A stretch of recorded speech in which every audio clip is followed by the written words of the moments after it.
Welcome to Hot Shots Horror Haven. This will be my channel's first review, so I thought what better film to start with than the horror classic from 1978, John Carpenter's Halloween. The movie stars Jamie Lee Curtis and Donald Pleasence and was the first horror franchise that I truly fell in love with as a child. The film takes place in fictional Haddonfield, Illinois on Halloween Day. It is centered around high school-aged Laurie Strode, played by Jamie Lee Curtis, and her group of friends as they become stalked by and eventually fall victim to the masked villain Michael Myers. Donald Pleasence stars as Michael Myers' childhood psychologist Dr. Samuel Loomis, and in my opinion deserves as much credit as Myers in making the film the classic that it stands as today.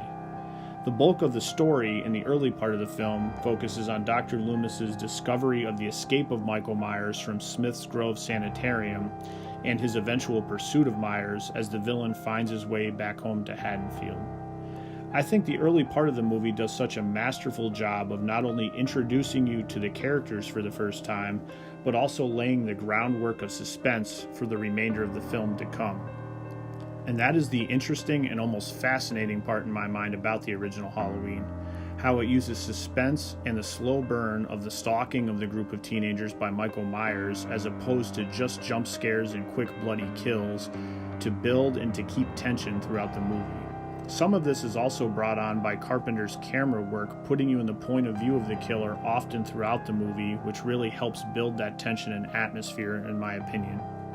Speaking of atmosphere, I really thought the film crew did an amazing job creating a believable small Illinois neighborhood in the fall, even though the film was entirely shot in California in early spring. This actually caused them to buy, cut, and paint paper leaves and scatter them around in many of the scenes. As we proceed further through the film, Myers gradually dispatches of Laurie's friends, with all of the kills happening in satisfying and clever ways. One kill in particular that always stood out to me was the death of Laurie's friend Annie. The terror you feel as a viewer as you follow her around to the laundry room and back and eventually to her car, knowing her impending doom, was amazingly well done. The later part of the third act focuses almost entirely on Myers' pursuit of Laurie and their game of cat and mouse, with the famous closet scene being a highlight of the film.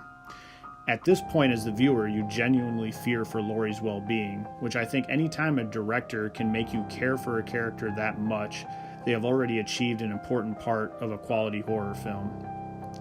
Dr. Loomis arrives in just enough time to save Laurie at the end by shooting Myers off of a second-floor balcony where he falls to the ground below, eventually getting up and disappearing into the night to leave the ending fairly open-ended to allow for the option of a sequel. So that is my thoughts and review on Halloween. What can I say that hasn't been said over and over again for over 40 years now? The film is horror in its purest and most excellent form, and it achieved groundbreaking new heights for the genre above all. That is why I give the movie 5 butcher knives out of 5 and label it a slasher movie classic. Thank you so much guys for checking out my review, and remember, always check the back seat when there's a masked serial killer on the loose.